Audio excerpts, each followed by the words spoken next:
Talakayang Bayan. Masusing pag-uusapan ang mga programa at proyekto ng bayan. Talakayang Bayan. Ilalahad ang mga plano at direktiba ng pamahalaan. Pag-aaralan ang bawat anggulo ng sitwasyon. Lilinawin ang bawat issue. Magbibigay ng matalino at makabuluhang talakayan. Talakayang Bayan. At nagbabalik ang ating programang Impormasyon ng Bayan para sa lahat. Nandito na po tayo sa ating ikalawang segment, ang Talakayang Bayan. Mapalad po tayo ngayong umaga sapagkat makakasama po natin ang isa sa mga magigiting at masipag na empleyado at kawani ng Office of the Municipal Mayor. So ayan po, sabay-sabay po nating i-welcome ang ating Administrative Assistant for Ma'am Mary Jane Cuarte. Magandang umaga po, Ma'am. Hello, magandang umaga naman, no? Always morning, no? Always morning, Yes, kahit na magandang umaga naman, Sir Josh. At thank you sa oras na parang pinagkatiwalaan niyo ako ngayon agad na ma-interview. Siyempre, Ma'am, alam naman po namin, Ma'am, na ine-entertain at kinikater po natin ang mga bisita po natin at kitang-kita po sa inyong mga ngiti yung pag-welcome at pagiging open po sa lahat ng ating mga bisita. So ngayon po, ngayong buwan ng Nobyembre ay alam naman po natin na papalapit naman po ang second semester or sabihin natin yung pagtatapos. Siyempre kapag second semester po, Ma'am, no, nalalapit na po ang graduation. And siyempre bilang isang high school or senior high school pati college ay hindi naman sila makakatakas sa tinatawag nating senior high school work immersion pati ang college on the job training. So ayan, kita po natin, Ma'am, na marami na po talaga Medyo madami. Medyo marami-rami na pa pong mga estudyanteng lumalapit po dito sa ating LGU para makapag-immerse po sa kung ano nga po ba ang trabaho ng ating mga kawani ng munisipyo or ng LGU. So ayun po, Ma'am, ready na po ba kayo para po sa ating talakayang I'm bayan? ready. Ready na po I'm si ready. Ma'am Jane. So ayan po, at halina po tanungin na po natin si Ma'am Jane Cuarte. So ayan po, una po, paano nyo po ilalarawan ang excitement o motivation ng LGU sa pagtanggap po ng mga interns ngayong nalalapit na po ang season of senior high school work immersion at college OJT interns? Kamusta naman po yung pakikipag-engage nyo po sa kanila, Ma'am? Actually, through the leadership of Mayor June, I think this the 3 times na nag-cater po or nagtanggap po tayo mga estudyante po ng K-12, 11 to 12 years na sa school, high school na nag-cater po tayo ng OJT. Kasi nag-start po last year ng 2023 to 24 from Christian High School po yun, private school siya. Then nasundan po ng mga public schools natin, Iniltaha, then dito Fechanco, and the rest Maasit, sa Mariñana. And tingin ko naman yun, ang LGU po ay talagang bukod po ay nagugustuhan naman ni Mayor po na magtulong po sa mga kabataan, lalo na po sa mga estudyante. Ang Office of the Mayor po talagang nangunguna po na handle noon to delegate sa ibang offices. Tingin ko ang na-motivate namin na my students na ito paano may pakita nila, step 1 nila kung how to work someday pa nakapag-graduate na sila. And kumbaga stepping 1 na nila yun, stepping 2 na nila yung pagiging OJT nila. And syempre, as someone po na from LGU, o sabihin natin taga-munisipyo, may kita po nila yung talaga pong trabaho po natin. Yes, so mawi-witness nila So, how hard the LGU employees. So ngayon po, Ma'am, sa kasalukuyan po, ano na po, sabihin natin sa school year po ngayon, ano na po yung mga paaralan dito sa bayan ng Brooks Point kasalukuyan nag-immersion po? Anong mga schools na po yung nag-immersion po? Ang una po natanggap po namin, so dala-dala ko rin kodigo po, no? Okay po. Iniltaha po. So, meron silang talagang dinalan ko si Sir Jong ng Thank you, Ma'am. napaka-specific. Para malaman naman po ng Yes. mga kababayan natin na Napaka-specific talaga ito, Sir number. Josh. Apo. Ang una po na-cater natin, Iniltaha, within 10 days po ang kanilang OJT. Then, ang pinili po nga nila po, parang mayroon dito sa inyo. Yes, OJT meron yun. Meron po kaming 11 students Yes agad po. sa inyo. Parang nagustuhan ata nila. MIO. Sana Opo. po. Ayun. Una po sila, Iniltaha. 10 days lang po yun. Apo. Then, last Monday po, nag-start po kami sa Brooks Point National High School. Mas malaki-laki pong oras yun, saka hanggang ano po sila, hanggang January kasi 240 hours ang 240 kanilang, hours. yes. Opo. At napakadami nila, 200 plus po ang na-cater po namin. The senior high school po? Yes po. At na-delegate na po namin sa ibang mga offices po natin. Opo. Lahat naman po ng department heads natin, lahat po ng mga department po natin, na ilagyan din po natin. Opo.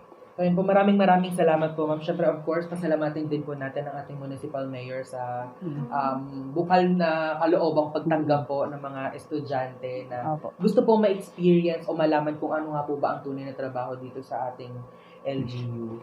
So, ngayon naman po, habang nakikita po ninyo yung mga interns po sa munisipyo o sabihin natin sa ibang mga buildings na ginagawa po yung kanilang mga assignment, ano po yung mga natutuwa po ninyong obserbasyon or strengths na nakita nyo po na agad nyo pong napapansin sa mga kabataang Brooks Point? So, kapag nakakita po kayo ng mga interns po, ano po yung mga positive observations po ninyo regarding po sa mga youth po ng Brooks Point?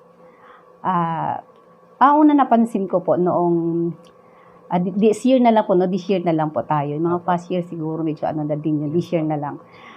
Ngayon napapansin ko po ang mga kabataan, hindi ko po alam taga Sir Josh kung excited ba silang sa graduation nila or excited lang sila na or excited silang magkaroon ng experience sa mga offices na pwede nilang puntahan.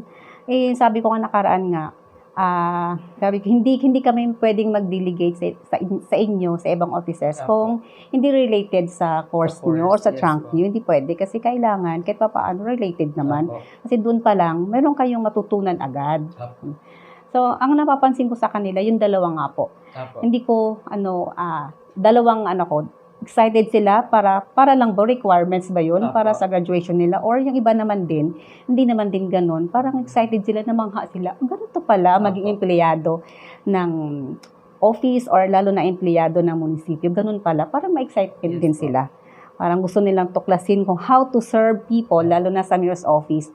Parang sila, parang yung una, parang napapansin ko yung ngayon, Sergio, napansin ko sa Iniltaha. Actually talaga sa mga guro, may ni-request ako, ma'am, pwedeng pahingi ng mga with the highest or with high honor nyo, gano'n. So, siyempre, medyo sa mayor's office, delicate matter, tsaka kilala mo din ang mayor's office kung how to pakipag-communicate sa tao, gano'n. Sa ngayon napapansin ko, naduwag sila, Sir Josh, kasi nakaraan, yung nagdi-delegate kami ni teacher ng national, ma'am, ayaw namin sa mayor's office.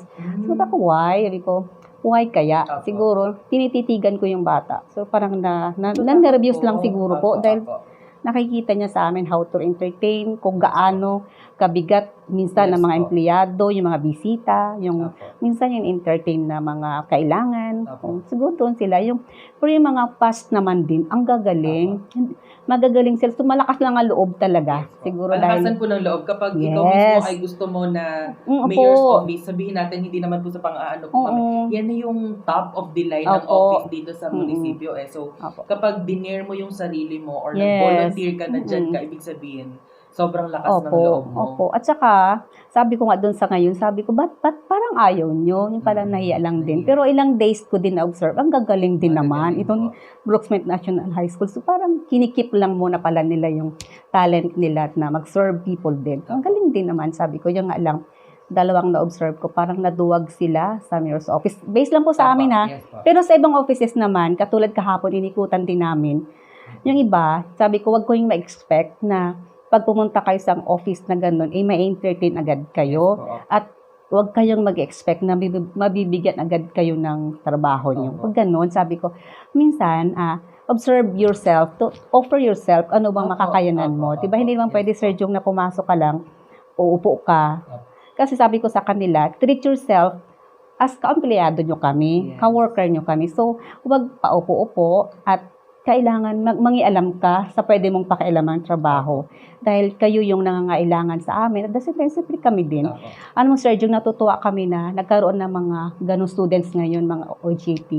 Kasi malaking tulong. May mga trabaho kasi na pwedeng gawin nila. Na makakagaan. Yun, tama po. Nakakagaan. Sobrang gaan talaga tulad ngayon. Marami kaming na-share at nahingi ng tulong sa kanila na nakagaan sa work namin everyday. I would agree to that po, ma'am. I mean, i-share ko lang din po sa yung experience ko po.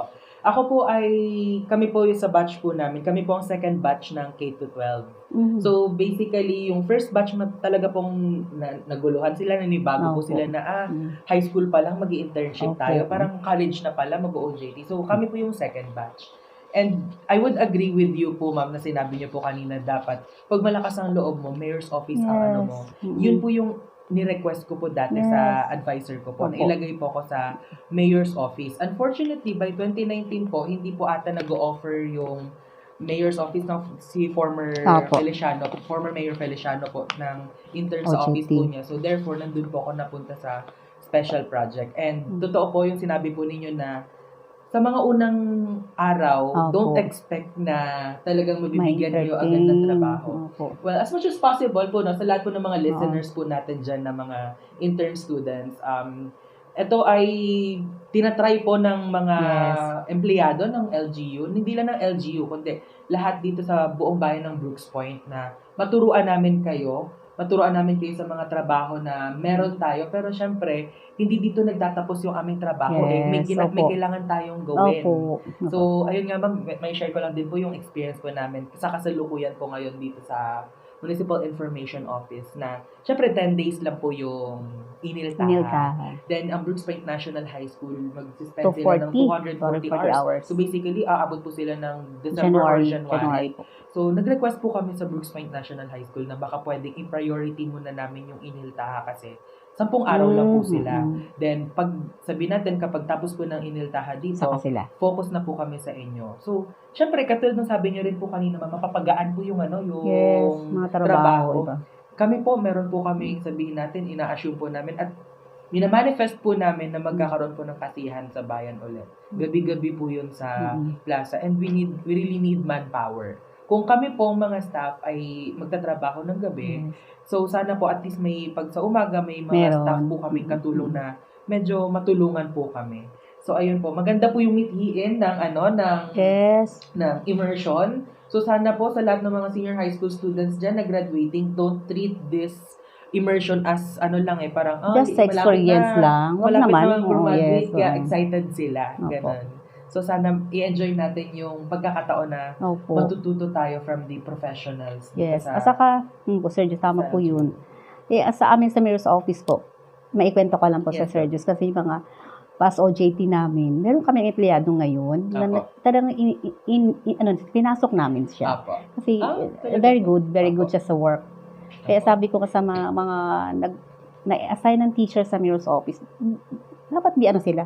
Lucky Yes, sila. Kasi nga, ang mayor's office ang sa recruitment. Yes, So, po. possible, Totoo pag po. nag-good performance sila sa office, kahit saan man, mayor's office po ang makaka-recommend. Yes, totoo po. Mayroon kaming, baka kilala nyo din po, mayroon kaming nakuhang empleyado na namin from OJT lang yun. Apo. Pero, PSU po yun. PSU. So, yung Apo. mga grade 11 to 12, Apo. so possible, dapat simulan na nila. Kasi sa pag-college sila, ganun din, another OJT na Yes, naman. opo, Baka, totoo. sabi ko nga itong grade 12 ngayon, big chance na ito ay unang OJT nyo pag sa college na kayo, another na naman. Another So, malay OJT nyo, na. makakapasok kayo sa opisina na Yes. dalawa nga po pala dyan sa MPDO. Mayroon din ng Opo. OJT doon. College na po yun.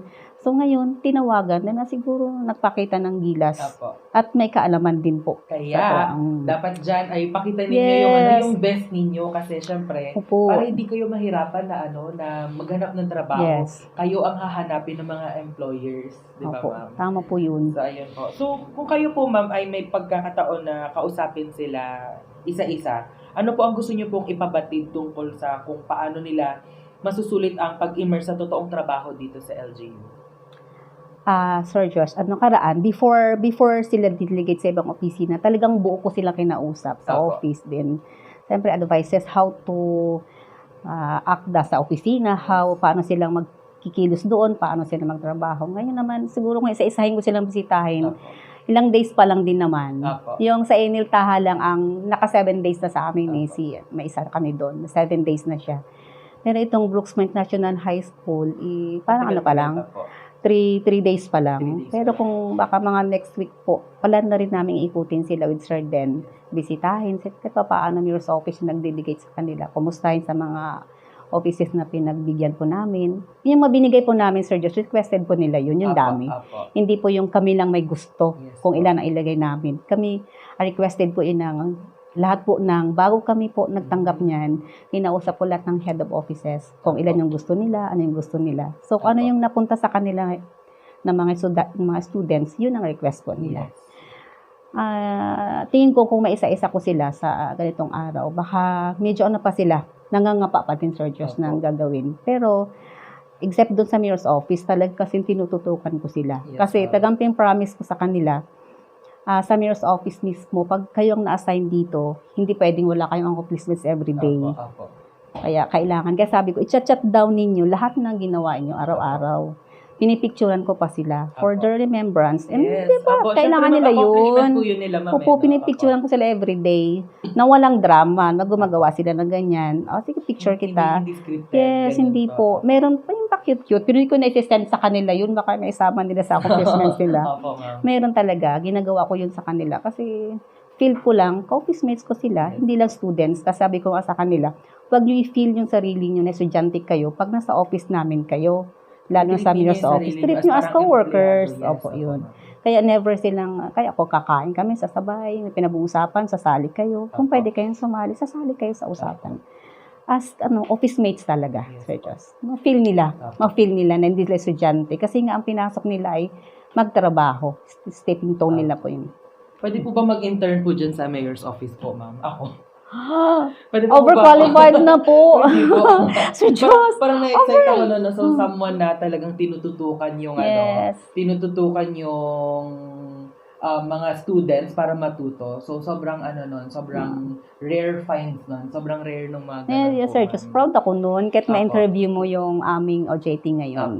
Gusto ko din ma-interview mo siya kung how true tong sinasabi ko sa'yo. Talagang tinututukan pala. I believe po na totoo naman. Nakikita ko rin po siya yung nag-iisang taga-Inil. Ngayon. Parang noong una pong tinitigan. Noong una ko siya nakasulubong, wala parang tititigan niya ako. Opo. Natakot siya sa akin. Wala ako lang to. So, ayun po. Ngayon naman po sa amin din dito sa MIO po, ma'am, as much as possible, tinatry po namin na ma-explore po nila lahat. Unfortunately, walang SB session po last time po. Sayang, hindi nila maaabutan ng SB session this upcoming, this next week kasi Monday.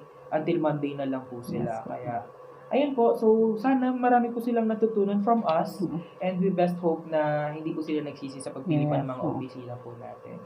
So, ayan po. Paano naman po sinusuportahan ng ating punong bayan na si Mayor Cesario R. Benedito Jr. at ng mga department heads at opisina upang mas maging handa at epektibo sa pagtuturo at paggabay po sa mga interns? Paano po ina-address po ni Mayor yung mga interns? Paano po kinikater ng ibang department heads? Kanina po na-share po ninyo yung sa Mayor's office. How about po si Mayor mismo and yung ibang mga department heads, ma'am? Si Mayor po, lahat naman ng ginagawa ko, instructed ngayon. So, except na lang siguro sa mga direkta kong inaano sa Office of the Mayor na napunta talaga. Pero overall talaga, lahat ng OJT ko dyan, kung ano mang sinasabi ko, instructed na po ni Mayor yun. And, at kung ano man din po yung sa mga offices, mga head, department heads, yun din ang sabi ni Mayor, no? Hindi ka pwede maglagay doon na sa estudyante ang may kagustuhan. Kasi before that, may umiikot na po na estudyante na ma'am, kami po may napili na silang office. Sabi ko, hindi pwede ganun. Hindi ganun ka-simple yung pagiging OJT dito. Tatanungin natin yung office kung gusto ba nila ng ganitong klaseng binibigay muna namin. Kapag binibenta ka muna namin bago ka ibigay, kailangan mataas ang nila sa'yo. Kasi Office of the Mayor ang sa inyo, nag-cater. So, Mayor, sobrang sa mga estudyante. May nakita niya lang, bakit dito estudyante, nagugulat siya, paka-entertain. Ganun siya. Pag may nakikita estudyante, paka-entertain naman agad. Anong kailangan? So, ngayon nga, ninaantay namin, dapat may endorsement pa sila. Kahit dito, Sir Josh, di ba? Sorry ha.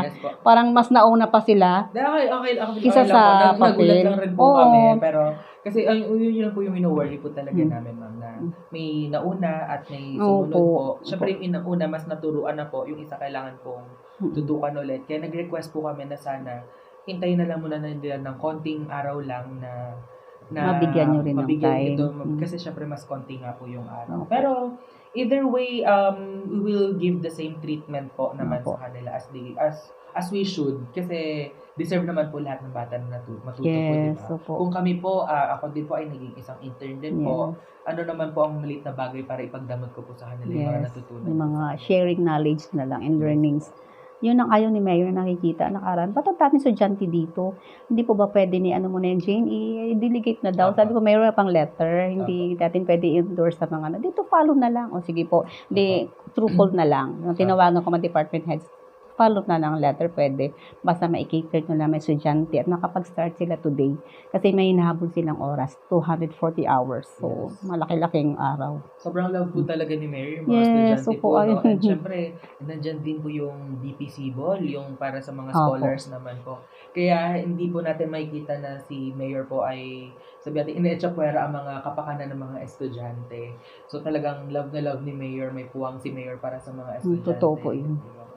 So, syempre, let us be grateful and be thankful sa efforts ng ganito kasi syempre hindi lang ito para sa atin. Madadala rin natin to hanggang sa Yes. pag-college natin, even sa pagtanda natin. So yan ma'am. At panghuli po, ano po ang nais po ninyong mensahe sa lahat ng mga interns na kasalukuyang nakadeploy ngayong buwan at sa mga susunod pang buwan? Lalo na sa mga nangangarap na balang araw ay makapaglingkod din po dito sa ating bayan. Siguro, yun kasi bago ko sila nakaraan, paulit-ulit, no. Ang pagpasok sa opisina ay hindi lang, kaya sabi ko, Sir Diyos, hindi yun, ma-experience lang nila, Opo. hindi yun. Dahil ang purpose nyo, para ma-reach lang ang Opo. 240 hours. So, binitawan kayo, OJT kayo, ibig sabihin magtatrabaho kayo.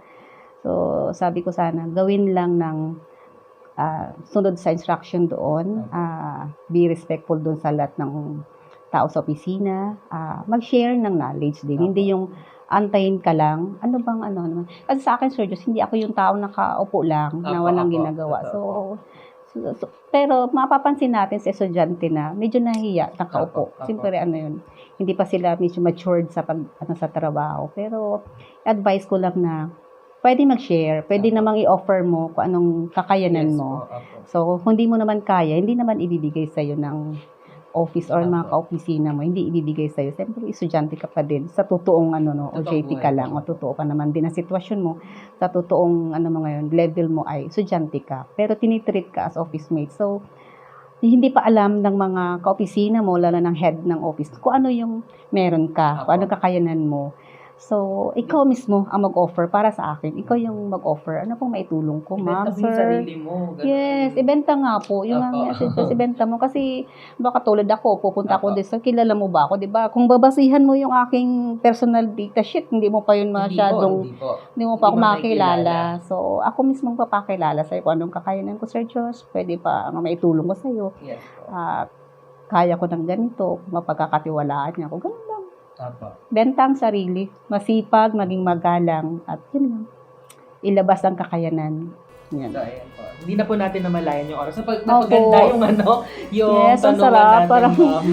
Kasi parang, supposedly ang prepare po natin ay 5 questions Yes, lang. nakananampas ba? Kung saan na napunta ang usapan Ang natin ganda. na kapag maging Opo. high school po. Yes. So, Kaya po sa lahat ng ating mga senior high school and college listeners there na huwag po nating madaliin ang pagtatapos Yes.